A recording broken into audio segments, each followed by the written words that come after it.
ಯೇಸುವಿಗೆ ಸ್ತೋತ್ರ. ಇಂದು 13 ಡಿಸೆಂಬರ್ 2025. ಎಲ್ಲರಿಗೂ ಶುಭ ಮುಂಜಾನೆ. ಈ ದಿನದ ಧ್ಯಾನ ಭಾಗ ಪೇತ್ರನು ಬರೆದ ಮೊದಲನೆಯ ಪತ್ರಿಕೆ 5ನೇ ಅಧ್ಯಾಯದ 9ನೇ ವಾಕ್ಯ. ನೀವು ನಂಬಿಕೆಯಲ್ಲಿ ದೃಢವಾಗಿದ್ದು ಅವರನ್ನು ಎದುರಿಸಿರಿ.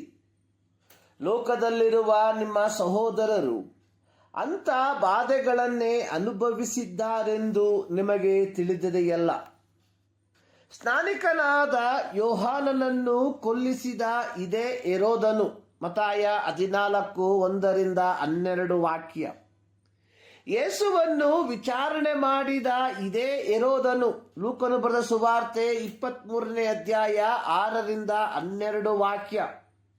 ಇದೇ ಹೆರೋದನು ಸಭೆಯವರಲ್ಲಿ ಕೆಲವರನ್ನು ಹಿಂಸೆಪಡಿಸುವುದಕ್ಕೆ ಕೈ ಹಾಕಿ ಯೋಹಾನನ ಅಣ್ಣನಾದ ಯಾಕೋಬನನ್ನು ಕತ್ತಿಯಿಂದ ಕೊಲ್ಲಿಸಿದನು. ಇದು ಯಹೂದ್ಯರಿಗೆ ಮೆಚ್ಚುಗೆಯಾಗಿದೆ ಎಂದು ನೋಡಿ ಅಷ್ಟಕ್ಕೆ ನಿಲ್ಲದೆ ಪೇತ್ರನನ್ನು ಹಿಡಿಸಿದನು. ಆ ಕಾಲದಲ್ಲಿ ಹುಳಿಯಿಲ್ಲದ ರೊಟ್ಟಿಯ ಹಬ್ಬ ನಡೆಯುತ್ತಿತ್ತು.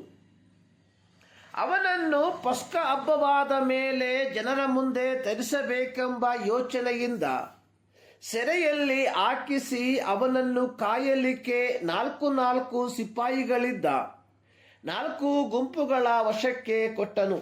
ಅಪೊಸ್ತಲರ ಕೃತ್ಯ 12ನೇ ಅಧ್ಯಾಯದ 1-4 ವಾಕ್ಯ. ಪೇತ್ರನನ್ನು ಸಹ ಕೊಲ್ಲಿಸುವುದು ಹೆರೋದನ ಉದ್ದೇಶವಾಗಿತ್ತು. ಪೇತ್ರನು ತನ್ನ ಮರಣದಂಡನೆಯ ಹಿಂದಿನ ರಾತ್ರಿ 2 ಸರಪಳಿಗಳಿಂದ ಕಟ್ಟಲ್ಪಟ್ಟವನಾಗಿ 2 ಸಿಪಾಯಿಗಳ ನಡುವೆ ನಿದ್ದೆ ಮಾಡುತ್ತಿದ್ದನು. ಪೇತ್ರನಿಗೆ ಯೇಸು ಕ್ರಿಸ್ತನು ತಾನೇ ಹೇಳಿದಂತಹ ವಾಗ್ದಾನದ ಮೇಲೆ ಪೂರ್ಣ ನಂಬಿಕೆ ಇದ್ದಿತ್ತು. ಯೋಹಾನನು ಬರೆದ ಸುವಾರ್ತೆ 21ನೇ ಅಧ್ಯಾಯದ 18ನೇ ವಾಕ್ಯದಲ್ಲಿ ಯೇಸು ಪೇತ್ರನಿಗೆ ಹೇಳಿದ್ದು, ನೀನು ಯೌವನಸ್ಥನಾಗಿದ್ದಾಗ ನೀನೇ ನಡುವನ್ನು ಕಟ್ಟಿಕೊಂಡು ಇಷ್ಟ ಬಂದ ಕಡೆಗೆ ತಿರುಗಾಡುತ್ತಿದ್ದಿ. ಆದರೆ ನೀನು ಮುದುಕನಾದಾಗ ನಿನ್ನ ಕೈ ಚಾಚುವಿ, ಮತ್ತೊಬ್ಬನು ನಿನ್ನ ನಡುವನ್ನು ಕಟ್ಟುವನು. ಪೇತ್ರನು ಚದರಿ ಹೋಗಿರುವ ದೇವಜನರಿಗೆ ಈ ಪತ್ರಿಕೆಯನ್ನು ಬರೆಯುವಾಗ ಪೇತ್ರನು ತಾನೇ ವೈಯಕ್ತಿಕವಾಗಿ ಈ ಎಲ್ಲ ಪೀಡನೆಯನ್ನು ಶಾರೀರಿಕವಾಗಿ ಅನುಭವಿಸಿದವನು ಮತ್ತು ತನ್ನ ಸಹ ಸಹೋದರರು ಈ ಪೀಡನೆಯ ಮೂಲಕ ರಕ್ತಸಾಕ್ಷಿ ಮರಣವನ್ನು ಅನುಭವಿಸಿದ್ದನ್ನು ಕಣ್ಣಾರೆ ಕಂಡವನಾಗಿದ್ದನು. ಯಹೂದ್ಯ ಅಧಿಕಾರಿಗಳು ಪೇತ್ರ ಯೋಹಾನರನ್ನು ಬಂಧಿಸಿ ಅವರಿಗೆ, ನೀವು ಈ ಯೇಸುವಿನ ಹೆಸರನ್ನು ಎತ್ತಿ ಮಾತಾಡಬಾರದು, ಉಪದೇಶ ಮಾಡಲೂಬಾರದು ಎಂದು ಖಂಡಿತವಾಗಿ ಹೇಳಿದಾಗ ಅವರು ಅಧಿಕಾರಿಗಳಿಗೆ, ದೇವರ ಮಾತನ್ನು ಕೇಳುವುದಕ್ಕಿಂತ ನಿಮ್ಮ ಮಾತನ್ನು ಕೇಳುವುದು ದೇವರ ಮುಂದೆ ನ್ಯಾಯವೋ, ನೀವೇ ತೀರ್ಪು ಮಾಡಿಕೊಳ್ಳಿರಿ ಎಂದು ಧೈರ್ಯವಾಗಿ ಹೇಳಿದವರಾಗಿದ್ದರು.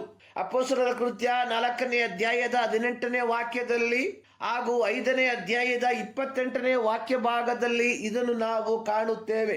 ಪೇತ್ರನು ಪೀಡನೆಯನ್ನು ಅನುಭವಿಸುತ್ತಿರುವ ಆಸ್ಯ ಸೀಮೆಯ ಸಭೆಯ ದೇವರ ಮಕ್ಕಳಿಗೆ ಪ್ರಬೋಧಿಸುವಂಥದ್ದು, ನಿಮ್ಮ ಅನೇಕ ಸಹೋದರರು ಇಂದು ನೀವು ಅನುಭವಿಸುತ್ತಿರುವ ಬಾಧೆಗಳನ್ನು ಅನುಭವಿಸಿ ಆಚೆ ದಡಕ್ಕೆ ಪ್ರವೇಶಿಸಿದ್ದಾರೆ.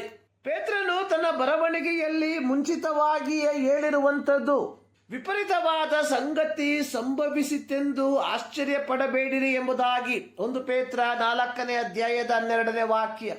ಪ್ರೀತಿಯ ದೇವಜನರೇ, ಕ್ರಿಸ್ತನ ಪರವಾಗಿ ನಾವು ಅನುಭವಿಸುವಂತಹ ಪೀಡನೆಗಳು ನಮ್ಮನ್ನು ಕ್ರಿಸ್ತನಲ್ಲಿ ದೃಢವಾಗಿ ನಿಲ್ಲುವಂತೆ ಮಾಡುವಂಥದ್ದಾಗಿದೆ.